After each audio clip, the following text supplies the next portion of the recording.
भगवान परशुराम विष्णु के छठे अवतार माने जाते हैं। वे ऐसे एकमात्र अवतार हैं जो अजर अमर हैं और आज भी पृथ्वी पर जीवित हैं।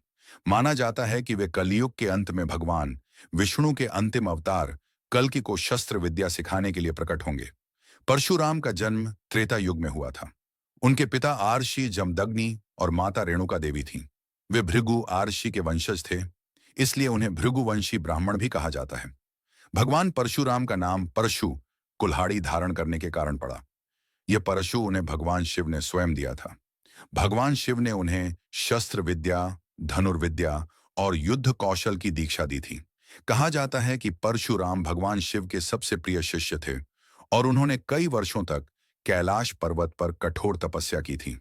उनके जीवन का सबसे प्रसिद्ध प्रसंग है जब राजा कर्तवर्या अर्जुना सहस्रबाहु अर्जुन ने उनके पिता ऋषि जमदग्नि की गौ कामधेनु को बलपूर्वक ले लिया था। इस अत्याचार का प्रतिशोध लेने के लिए परशुराम ने उसे युद्ध में पराजित कर मार दिया। बाद में जब क्षत्रियों ने प्रतिशोध स्वरूप उनके पिता की हत्या की, तब परशुराम ने प्रतिज्ञा की कि वे पृथ्वी को अन्यायी क्षत्रियों से 21 बार मुक्त करेंगे। यह प्रतीक है अन्याय, अहंकार और अधर्म के विनाश का, न कि क्षत्रिय वंश के नाश का। भगवान परशुराम ने सत्य, धर्म और न्याय की स्थापना के लिए अपना संपूर्ण जीवन समर्पित किया।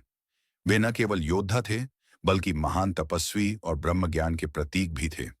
कहा जाता है कि उन्होंने अपने पराक्रम से कई राजाओं को पराजित किया और जो भूमि उन्होंने जीती वह आर्षियों और ब्राह्मणों को दान कर दी। एक अन्य रोचक तथ्य यह है कि भगवान परशुराम को केरल राज्य का निर्माता माना जाता है।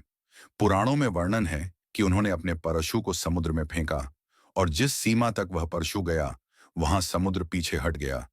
वही भूमि आज का केरल कहलाती है। इसलिए परशुराम को केरल के संस्थापक के रूप में भी पूजा जाता है। भगवान परशुराम से जुड़ी एक और कथा है कि उन्होंने भगवान गणेश को युद्ध में उनके दांत से वंचित कर दिया था। जब परशुराम भगवान शिव के दर्शन के लिए कैलाश पहुंचे, तब गणेश जी ने उन्हें रोक दिया।